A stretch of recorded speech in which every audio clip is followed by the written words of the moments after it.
여러분, 모든 일에 목적이 있는 것처럼 요한일서를 기록한 이 사도 요한도 이 서신서를 기록하면서 그 목적에 대해서 분명하게 기록하고 있습니다. 여러분이 기억하고 있는지 잘 모르겠지만 요한일서 이 이야기를 시작할 때 요한일서 1장 4절에 이와 같은 말을 했습니다. 우리가 이것을 쓰면 우리의 기쁨이 충만하게 하려 함이라. 여러분, 어떤 기쁨일까요? 그렇습니다. 바로 예수를 믿어서 얻게 된 그 기쁨이 우리 가운데 충만하게 하려고 이 서신을 썼다라고 기록하고 있다라는 것이지요. 오늘 읽은 이 대목에서도 요한 서신은 분명히 밝히고 있습니다. 13절 말씀을 보게 되면 이것을 쓰는 것은 너희로 하여금 너희에게 영생이 있음을 알게 하려 함이라. 여러분, 죽을 수밖에 없는 우리가, 죽을 수밖에 없는 영혼이 영생을 알게 된다고 하면 여러분 어떻겠습니까?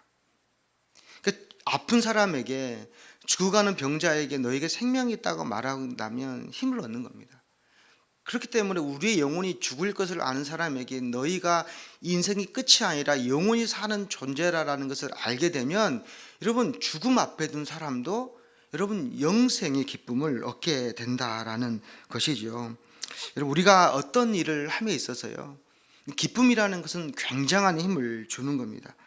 여러분, 그 안에 기쁨이 가득하면요, 감당하기 힘든, 여러분 정말로 어렵고 그래서 힘들고 벅찬 일을 우리가 감당할 수 있게 된다라는 것입니다. 그래서 세상에서 가장 큰 기쁨, 여러분, 예수 그리스도를 아는 기쁨이 우리 가운데 있고 영생의 소식을 듣는 그 기쁨이 우리 가운데 있다라고 한다면 우린 세상의 어떤 사람들보다 모든 일, 힘들고 어려운 일도 넉넉히 감당하게 될 줄로 믿습니다. 옆에 있는 분들에게 함께 그렇게 다시 한번 축복했으면 좋겠습니다. 당신에게 그 기쁨이 있습니다. 네.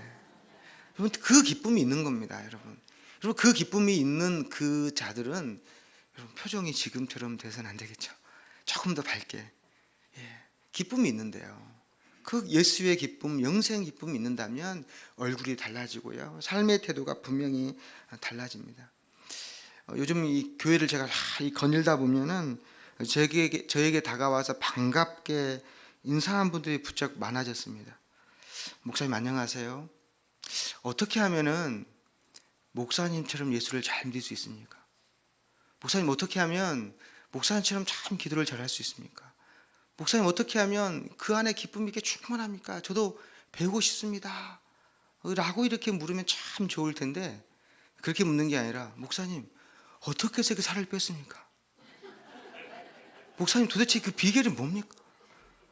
한 번도 보지 않았던 성도님들이 그렇게 반갑게 오면은 이제는 다 압니다. 아, 저분 나에게 그걸 물어보러 왔구나.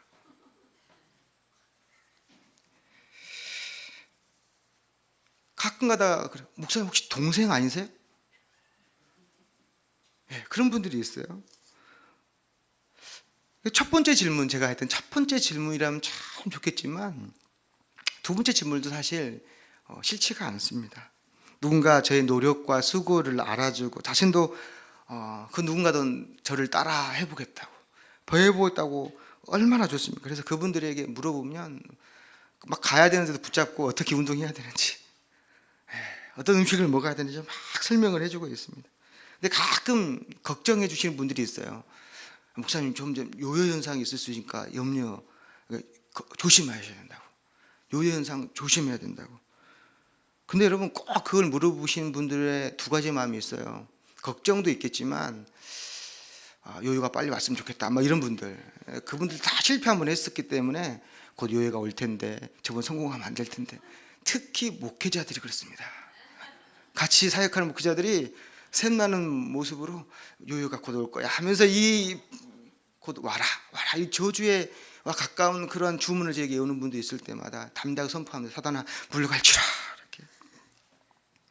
근데 여러분, 제가 아침에 건조해서 이렇게 말씀드렸는데 제가 방법 하나 알려드릴까요? 살을 빼려면요, 운동을 해야 되고요, 음식을 조절해야 됩니다. 너무 쉽죠? 다 압니다. 모르는 사람이 어디 있겠습니까? 근데 여러분, 그게 정말 어렵다고 하지 않습니까? 제가 8주 동안 10kg를 감량했습니다. 벌써 지금도 요요가 올 텐데 이런 분들이 있을 수 있어요.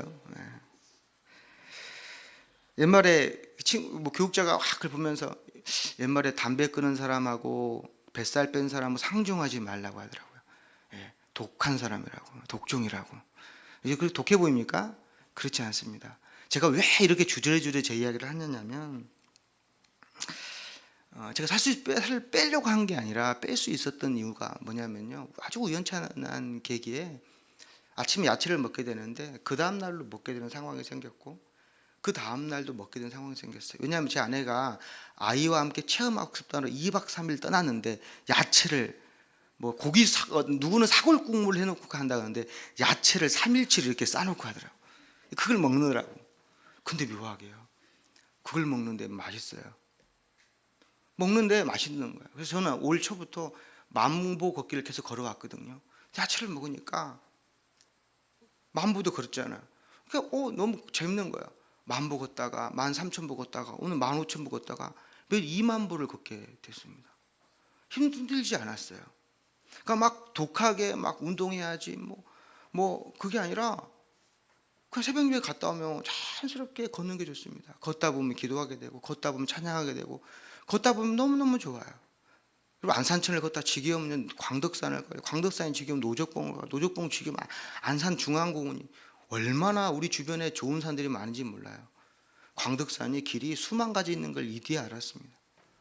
10분 코스가 있고 20분 코스가 있고 1시간 코스가 있고, 아침에 1시간을 운동하고 생활을 걸음을 걷고 저녁에 밥 먹고 저녁에 또 1시간 걸으면 2만 보가 걸으시더라고요. 근데 그게 의무감으로 해야 되겠다 율법적으로 걷는 게 아니라 좋아요. 너무 좋은 거예요. 기도할 수 있어 좋고, 좋은 공기와 산을 마시니까 너무너무 좋은 거예요. 여러분, 그러니까 살이 빠지지 않을 수 없잖아요. 제가 무슨 말씀을 여러분과 함께 나누려고 하냐면요, 제 안에 기쁨이 있으니까, 제 안에 놀라운 기쁨이 있으니까 여러분, 그게 아주 어려운 그 일이 감당이 되더라는 거예요. 또 그 안에서 주변에서 격려가 있는 거예요. 몸이 좋아지는데 막 격려가 있으니까 너무너무 좋은 거예요. 사랑하는 성도 여러분, 제가 왜 이 말씀 드리냐면, 우리가 여러분 이 기쁨이 있습니까? 예수를 믿는 기쁨이 있습니까? 영생을 얻은 기쁨이 있습니까? 예수를 처음 믿을 때 얼마나 기쁩니까? 얼마나 행복합니까? 그게 다 잃어버렸잖아요. 잃어버리니까, 그 기쁨 잃어버리니까 신앙생활하는 게 너무 어려운 거예요. 새벽 예배 기쁨이 계속 나오는 겁니다. 예배마다 하나님 주신 기쁨이 충만한 예배 나오는 게 율법적이지 않고 좋습니다. 근데 그게 율법이 메워지고 숙제가 되니까 내가 오늘 뭐 해야 되는데, 내가 오늘은 좀만 먹어야 되는데, 내가 조금 운동해야 되는데, 그게 아니라 즐겁고 행복하니까 자연스럽게 몸이 만들어지고 마음이 만들어지고 다 되어 가더라는 것입니다.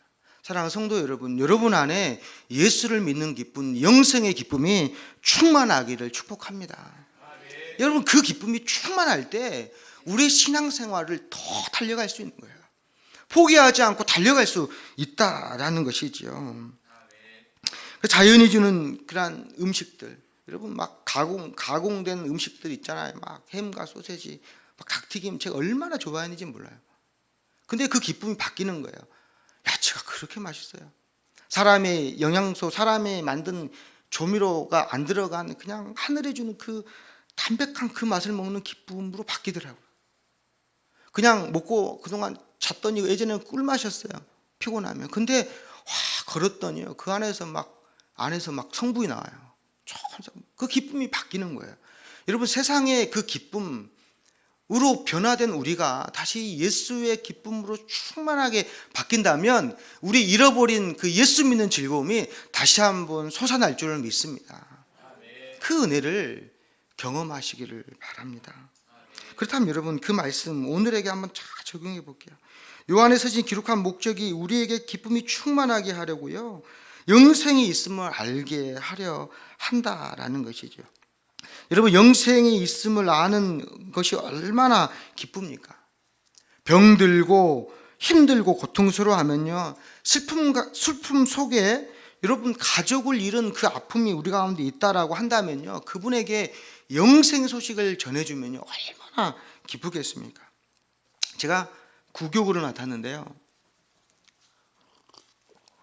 우리 교구는 다른 어떤 큰 교구에 비하면 반밖에 안 됩니다. 교구 수가 그밖에 안 돼요. 작습니다. 그래서 저는 참 좋아요. 우리 교회는 제가 청년 사역을 10년을 했는데요. 10년 동안 장례를 치른 것보다 올 한 해 치른 장례가 더 많습니다. 저희 교회가 제일 우리 장례가 많이 났더라고요. 15건이 났는데 한 달에 2분 이상 나왔습니다. 2분 이상 난 거예요. 그렇게 장례를 이렇게 쭉 치러 보니까 여러분 청년 사역할 때와 비교가 안 되죠. 여러분 청년들 여러분 잘 아시다시피 잘 안 죽잖아요. 네, 아직도 무슨 감인지 모르시는 분들 장례 치를 일이 별로 없어요. 다 결혼식을 갑니다. 결혼식은 100건을 갔을 겁니다. 제가. 여러분 근데 장례를 치르면 제가 청년 사역을 청년들을 세워가는 것도 참 기뻤는데요. 제가 장년 사역하면서 가장 기쁨이 뭔지 아세요? 뭐 신방 가서 밥 주는 게 기쁜 게 아니라 장례식에 가장 제 안에 충만해요. 장례 당한 것이 기쁘다는 것이 아니라 여러분 가장 절망적인 사람들이잖아요. 제가 서울에 3일 동안에 3시간씩 걸려가면서도 교회 주간 장례도 치러봤는데 그게 그렇게 기쁠 수가 없었어요. 왜냐하면 그분들에게 전한 생명을 말씀을 통해서 유가족들이 죽음에서 생명으로 건진받는 것들을 목사로 체험받게 되는데 그게 얼마나 기쁘겠습니까? 가족의 죽음으로 인해서요 죽음의 영과 절망의 영과 고통의 영이 가득한 그곳에 예수의 부활을 선포하게 되면 여러분 절망이 소망이 되고요 고통이 회복으로 바뀌는 놀라운 그 은혜들을 경험하게 된다라는 것이죠. 그래서 장례식을 저는 정말 가고 싶습니다. 그렇다고 장례가 나기를 바랄 수는 없잖아요. 그렇기 때문에 장례가 나면 정말로 제 가족의 장례인 것처럼 정말 제 영혼을 다해서 준비하고 정말 같이 애통하고 또 그리고 함께 그곳에서 이 죽음이 가득한 곳에서 부활의 그 기쁨을 선포합니다. 그럼 놀랍게 성도들이 그 절망적인 상태에서 절망의 소망으로 바뀌고요 고통이 회복되는 사망이 부활로 바뀌는 놀라운 경험들을 저도 하게 돼요. 예배를 마치면 예배 전과 후가 여러분 표정이 달라져 있는 것을 보게 됩니다. 여러분 얼마나 그것이 감사하고 기쁜 것인지 장례 치르면서 얼마나 목회자로서의 그 보람을 느끼는 건지요 정말 이루 말할 수 없습니다. 근데 여러분 이 장례는 현재 우리의 서 있는 위치를 가장 잘 보여주는 점검의 자리가 되기 때문에도 그렇습니다. 무슨 말일까요? 장례는 내가 어디서 왔고 어디로 가야 되는지를 확인받는 자리입니다. 근데 삶의 근원이 어디인지 내가 모태에서 알몸으로 나왔다고 하는데 내가 어디서 왔고 내가 어디로 가야 하는 존재인지 그걸 아는 거예요. 여러분 우리 인생의 가장 근원을 밝혀주는 질문이 있는 곳이 장례이지 않습니까? 그 죽음이 가득한 그 자리가 여러분 그 죽음과 고통의 그 자리가 예수 믿는 자들에게는 우리가 영생이 있는 존재이고 우리가 어디로 가야 하는지를 명확히 알 수 있는 자리이기 때문에 여러분 그 자리야말로 그리스도인들이 가장 기뻐하는 자리임을 믿습니다. 그래서 우리는 절망이 아니라 소망을 그곳 가운데서 발견한다라는 것이죠. 요한복음 8장 14절에 보면 예수님께서 이런 말씀을 하셨어요. 나는 내가 어디에서 와서 어디로 가는지를 내가 안다 그랬어요. 어디서 왔는지 어디로 가야 하는지를 안다. 그래서 내가 하는 말은 모두 참되다 그랬어요. 진리는 그것을 아는 자들을 통하여 나온다라는 것이죠. 물론 우리는 우리의 근원과 목표가 하나님이심을 모두가 다 압니다. 그러나 날마다 우리가 지고 가는 인생의 짐이 무거워 허덕이다 보면 우리는 왜 이 세상에 왔는지 어디를 가야 하는지를 잃게 됩니다. 여러분 그때 우리가 영생의 즐거움, 구원의 기쁨을 잃어버리는 거예요. 그래서 우리는 날마다 우리의 근원과 목표에 대해서 정확히 인식하는 삶을 살아가야 한다라는 것이죠. 어떤 학자는 그래서 우리 인생은 두 동굴 사이를 산대요. 어머니의 동굴을 나와 죽음의 동굴로 돌아가는 그 사이를 살아가는 사람들. 사랑하는 성도 여러분, 여러분 어떻습니까? 이 두 동굴 사이를 잘 살아가고 있습니까? 구원의 기쁨, 영생의 기쁨 속에서 이 동굴 소리를 잘 살아가고 있습니까?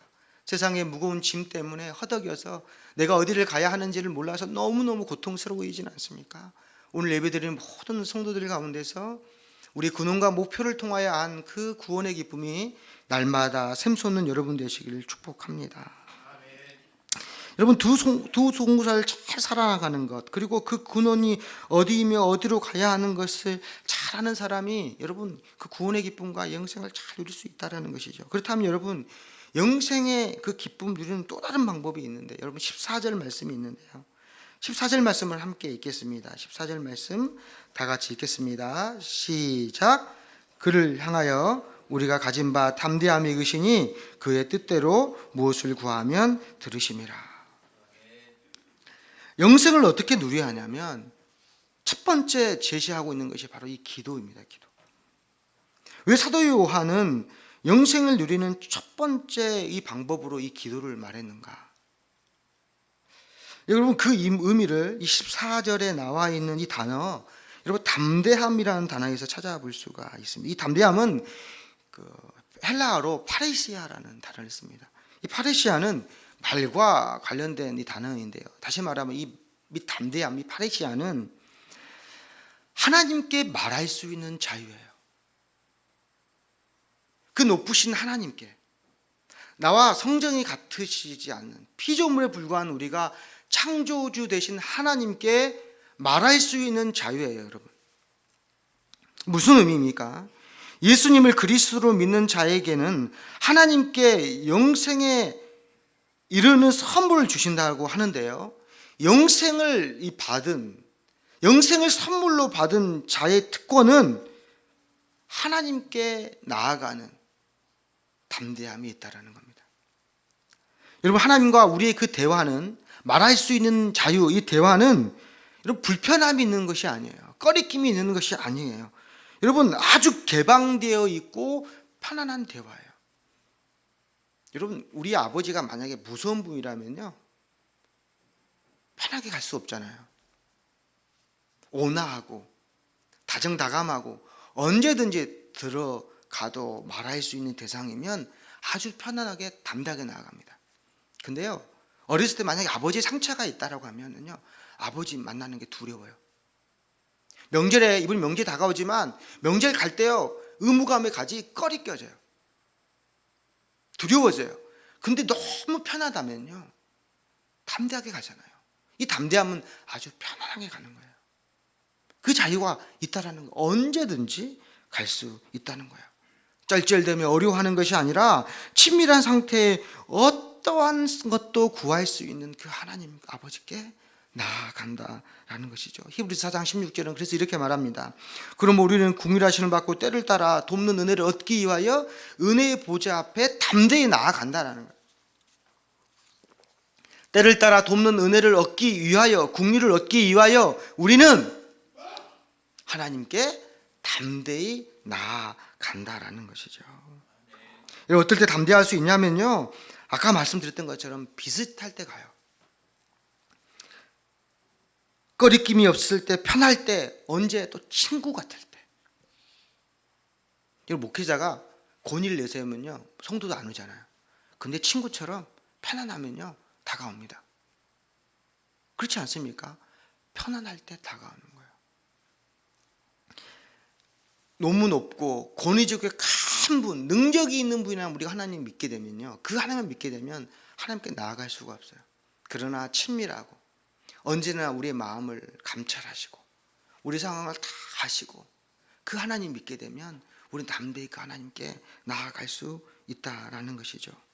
여러분 권력이 언제 부패하냐면 담대하게 나가는 부하 직원, 신하가 없을 때 권력이 부패합니다. 담대히 나가서 막 그 대통령과 자유롭게 말하면요, 부패하지 않아요. 근데 폐쇄돼 가지고 나가지 못하고 서면으로 보고해야 되고, 만약에 한 달 후에 뭐 가끔 봐야 되고 공식 회의에서만 봐야 되고 그러면 부패하게 되어 있어요.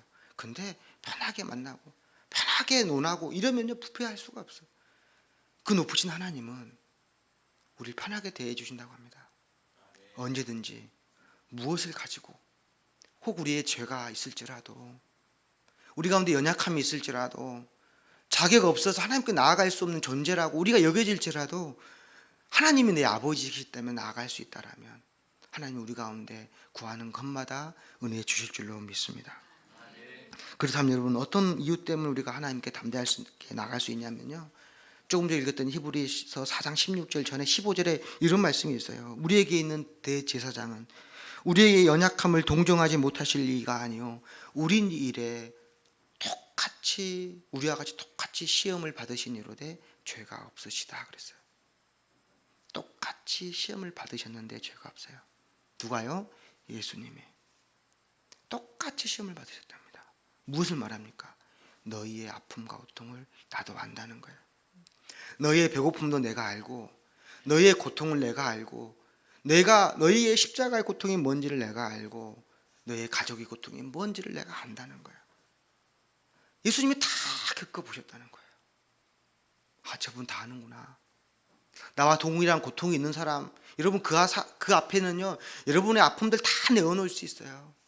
가정에 자녀가 말 안 들어서 고통 가운데 있고 힘들고 어려워서 있는 자녀 같은 부모는요 펑펑 눈물 쏟으면서 이야기할 수 있잖아요. 함께 중보할 수 있잖아요. 왜냐하면 그 사람이 내 고통이 다 알기 때문에, 내 고통을 그 사람도 겪고 있기 때문에 그 사람 고통 함께 짊어 가는 거예요. 예수님께 우리가 어떻게 담대히 나갈 수 있냐면 예수님이 그 고통과 아픔을 겪으셨기 때문에 그분이 내 이 사정을 다 알기 때문에 그분 앞에 우리가 담대히 나가 때를 따라 돕는 은혜를 얻기 위해 그 가운데 나아갈 수 있다는 겁니다. 사랑하는 성도 여러분, 여러분의 문제가 무엇입니까? 여러분이 갖고 있는 고통이 무엇입니까? 그 문제, 고통, 예수 그리스도 앞에 하나님 앞에 담대히 나아간 여러분 되시기를 축복합니다.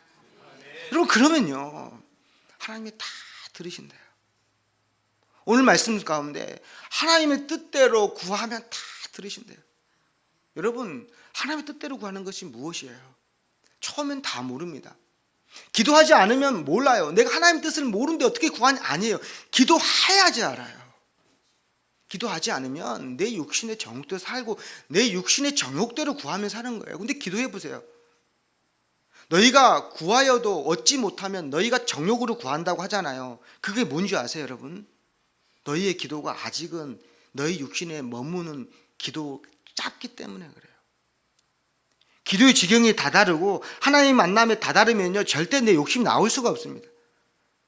하나님이 주신 그것에 갈 수밖에 없어요. 그러면 내 뜻을 구하는 것이 하나님 뜻을 구해요. 그래서요 내 안에 간절한 소망이 있어요. 이게 하나님의 뜻이 아닌 줄 알면서 구할 때가 있어요 여러분. 근데 그때 뭘 기도한 줄 아세요? 하나님 그러나 내 뜻대로 마시고 아버지의 뜻대로 하옵소서. 예수님께서 그러셨잖아요. 겟세마네 동산에서 주여 이 잔을 치워주십시오. 너무 고통스럽습니다. 그런데 하나님 내 뜻대로 하지 마시고 아버지의 뜻대로 하십시오. 여러분 여러분의 기도가 아버지의 뜻을 구하는 가운데서 모든 응답받는 기도가 되기를 축복합니다. 여러분 그런데 여러분 이 기도가 가장 중요한 기도 또 어떤 기도냐면요 그 담대함으로 나가는 기도가 나의 문제에 대한 담대함뿐만 아니라 다른 사람을 향한 중보의 문제에 있어서도 이 담대한 기도가 필요하다라는 것입니다. 내 문제가 아닌데 어떻게 내가 담대하게 나아가지? 아니에요. 기도하는 자들이 하나님 담대함을 주시는 건 뭐냐면 기도자들에게 뭐가 있냐면 하나님의 뜻과 하나님의 방법에 참여하는 권리를 주는 거예요. 하나님께서 다른 사람에게 역사하시는 그 능력 앞에 내가 그곳에 개입하는 거예요. 함께하는 것을 하나님의 뜻을 그 사람의 가운데 이뤄가는 거예요. 저기 바이올이 아니지 만약 오르간 치고는 데이 형제가 있는데 내가 데이 형제에서 내가 기도한다면 하나님께서 데이 형제 가운데 일하시는 그 일에 내가 함께 참여하는 거예요. 놀라운 일이에요. 저의 삶에 내가 개입하는 거예요. 여러분, 여러분의 기도가 여러분의 자녀에 개입하고 여러분의 이 나라의 민족의 운명에 개입하는 놀라운 중보기도의 사역자 되기를 축복합니다. 그 중보기도 학교가 곧 열려요. 들으셔요. 그래서 릴레이기도 참여하시고요. 정병단에 함께 하시고요. 내 기도만이 아니라 중보기도 하면서 하나님을 만난 놀라운 역사가 있는 줄로 믿습니다. 여러분, 중보기도 하는 가운데 하나님 만나거든요. 내 기도가 함께 응답된 역사가 이루어지거든요. 그 놀라운 은혜가 있어요. 16절을 함께 읽어볼까요? 16절을 같이 읽겠습니다. 시작. 누구든지 형제가 것을 보거든 구하라. 그리하면 사망에 이르지 아니하는 범죄자들을 위하여 그에게 생명을 주시리라. 사망에 이르는 죄가 있으니 이에 관하여 나는 구하라 하지 않노라. 다른 사람을 기도를 하는데 특히 본문에 뭐라고 하냐면요, 어떤 사람을 위해서 기도하냐고 하냐면요, 바로 죄를 범하고 있는 사람을 위해서 기도하는 거예요. 여러분, 성경 말씀에 사랑하라는 말이 나에게 잘해주는 사람을 사랑하는 거 쉽죠. 이방도 다 한다고 하잖아요. 기도도요, 나에게 잘해주는 사람에서 기도하는 거 참 쉽습니다. 근데 나를 고통스럽게 하는 사람들 어려워요. 근데 고통스럽게 하는 사람이 나를 사랑하는 사람이면, 내가 사랑하는 사람이면 가능해요. 그래서 이 주복의 가장 큰 동기는 사랑입니다. 사랑할 때 가능해요. 쉬워요. 근데 꼭 사랑하는 사람을 기도합니까? 아니잖아요. 싫어하는 사람에서 기도하잖아요. 만약 우리가 문재인 대통령을 위해서 기도하라 한다면 기도가 쉬워요. 우리의 대통령이니까. 근데 여러분, 북한에 있는 지금 김정은 위를 위해서 기도하라면 기도가 쉽습니까? 막 기도하다 보면 갑자기 저주가 나오지 않아요? 그렇잖아요. 그런 겁니다. 근데 오늘 말씀 보게 되면 죄를 범하는 자들을 위해서 기도하래요. 죄를 범하는 자들을 위해서. 왜 그렇습니까? 죄를 범하는 사람들은요, 제가 아까 말했던 것처럼 구원의 기쁨이 사라진 사람입니다. 죄 짓고 편안하지 않습니다. 죄 짓고 하나님과 관계가 절대 온전하지 못합니다. 그렇기 때문에 하나님을 떠나야 우리 자녀를 위해서 기도하기도 하고 남편을 위해서 기도하는 이유가 그들이 죄 가운데 있기 때문에 그렇습니다. 그러니까 죄 가운데 있는 사람들을 기도하면, 오늘 말씀 뭐라고 나오면 그에게 뭐라고 하냐면 그 범죄자들을 위하여 그에게 뭘 준다고 나왔어요. 뭡니까 여러분? 16절에 보면 뭐죠? 생명을 준다는. 여러분, 죄의 싹은 뭡니까? 죄의 싹은 뭐라고 하죠? 사망이에요. 근데 여러분, 죄를 범하면 사망해야 되는데 중간에 뭡니까? 기도가 나와요. 죄를 범하는 자들에 위해서 기도하면 사는 거예요. 여러분, 중보기도의 역사를 가운데서 중풍병자를 이렇게 우리가 메고 갈 때 주님이 뭐라고 말씀하시냐면, 누워있는 그 사람의 믿음이 아니라 그 친구의 믿음을 보고, 그 사람들의 믿음을 보고 그를 구원했다고 그래요. 그러니까 우리가 죽을 수밖에 없는 그 영혼들을 위해서 기도하면 어떻게 된다고요? 그에게 생명이 일어나는 거예요.